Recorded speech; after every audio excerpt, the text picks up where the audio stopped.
Are there people outside talking? Yeah, we should close that. Maybe they'll have good answers.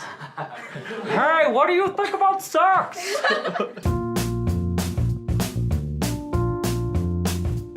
Who and when was your first crush? Honestly, probably kindergarten Josh Naples. I remember seeing him and being like, I like his hair, I want to be friends with him. And if that's not the 5-year-old equivalent of a crush, I'm not sure what is. I think I was in preschool and there was this guy named Martin. It was weird because like my mom was a teacher at this preschool and she knew us. She would like try to like pair us up and it was really, really awkward. And she was the one who was like, Martin, tell Tara that you like her too. Because apparently he liked me, like he told my mom and he was like, is it okay if I tell her that I like her? And I was like, oh, okay. I think I was 4 and his name was Henry. And I actually still have a crush on him because I still know him. And I think everyone knew that I had a crush on him except him. Who was your first kiss? I think it was like Melanie. She was a good friend of my neighbor who was like 5 years older than me. And I was like 9, so it was a little weird. I think we were playing like Truth or Dare or something in the backyard. Ben Wiener at Skylake Summer Camp in Yosemite. And I kissed him because all of the kids kept on calling him Oscar Mayer. This is so embarrassing because I definitely lied to people and said that it was earlier than it actually was. But I'm pretty sure it was my sophomore year at a bar mitzvah, I think. Or no, it was a Sweet 16. It was a Sweet 16. My friend Serena Gupta's Sweet 16. When did you first get the birds and the bees talk, and who was it from? I was one of those young perverted boys who, of course, like discovered things before anyone would ever give me like the talk. But when the official talk happened, it was when I was in middle school at my private Lutheran school of all places. Our gym teacher, Mr. Kirshner.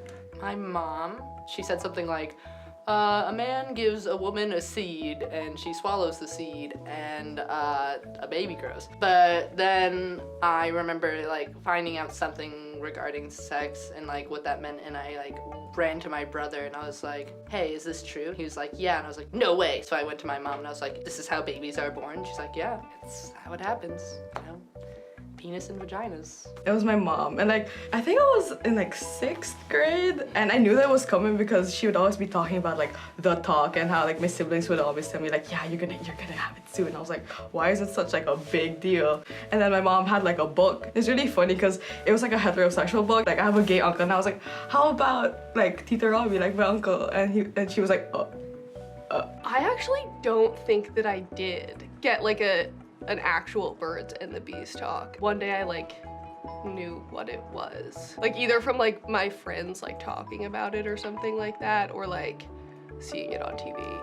When did you lose your virginity? That sort of depends on how you define virginity. I was 18. When I was 16. But I would say I lost my virginity when I was 18, the summer before I went to college, actually. If you could describe your first sexual experience in one word, what would it be? In a car. Oh. Awkward. Really sweet. Fine. I would say romantic. I'm a Cancer, so that's the key to my heart. Favorite position? Probably on top. Cowgirl.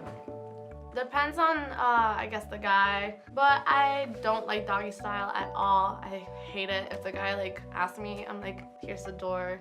Doggy style. Toys, yeah or nay? Yay! They seem too expensive. They just are too expensive.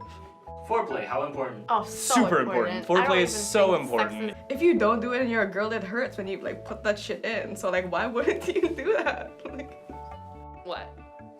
Just gonna fucking like go for it? Like, no. Especially for girls. It takes a little bit longer for us to, you know, get to the station and like finish out, and it can be really fun.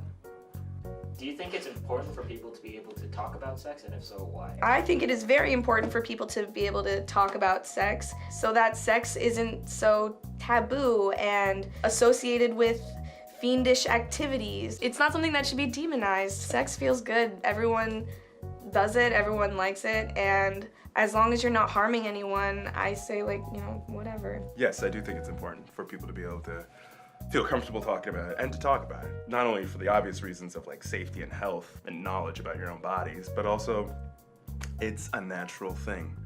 We all do it, or at least as a species, we need to do it to exist. So why turn it into something that's nasty or negative or gross? Because it's a beautiful thing. I think it's really important to have conversations about sex, like read Spring Awakening. That's what happens if you don't. You have girls dying in the streets from abortions because they have no idea how babies are made, and then they have sex with a guy because he tells her to. If you haven't seen Spring Awakening, you don't have to now. So important. So many guys don't talk to their parents about sex, and then they just go to some girl's house and they do stuff and they go, oh, that's how I saw it in porn, and you're just like, that's not how it works.